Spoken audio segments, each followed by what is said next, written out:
I'm joined by Adam Foringer of the Society of American Foresters, and that organization actually helped put together some of the trails here at Roanoke County's Explore Park. And we're very privileged to have Adam leading some free public nature walks this fall. So tell us a little bit about what you're leading here in September. Well, we're going to have a few hikes here in September on Saturdays, and what we're going to do is we got about a little over a half-mile trail here, and we're going to take everybody out and just kind of show them a little bit about how the forests work, some of the different trees that we have here, what they're used for humans, what they're used for in nature, a little bit about the water and the streams, soil, just a little bit of everything, and also how foresters today and land managers take all this into account when we're deciding how to manage forests for people. Which is really interesting because it's not every day that I get to chat with someone who's actually in the forestry profession and learn a little bit from them. Of course, this is a free public event. Tell us a little bit about what makes this property unique and some of the beauty of the trails here.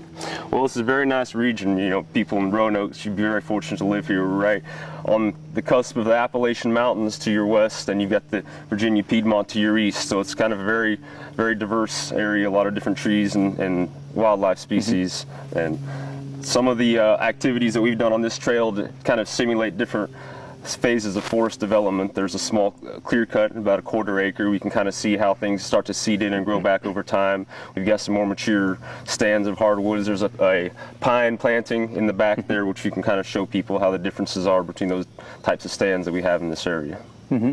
And you can really learn a lot about the forestry practices on this hike as well. Can you talk about that? Yes, certainly. You know, and today we have a lot more to take into account when we're doing forestry. When we're harvesting timber, there's a lot more concerns for the ecology, for the water quality, even for wildlife concerns. And that's something that I want to educate people about.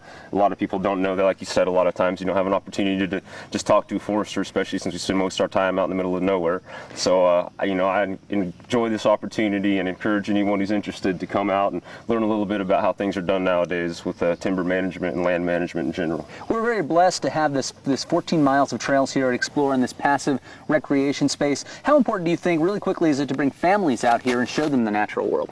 I can't stress how important that is. You know, I feel when I'm out in the woods, and I think a lot of people, you just draw a certain energy. I mean, that is the actual world. You know, a lot of what we make is things to make our lives easier with our houses and cars and roads and air conditioning, but this is, you know, this is God's country. This is the real world, and I think it's extremely important for people to stay connected to it and spend some time out there. All right, you can find a map of Explore Park at explorepark.org. If you can't make it out to our free hikes in September, please come check out Explore Park.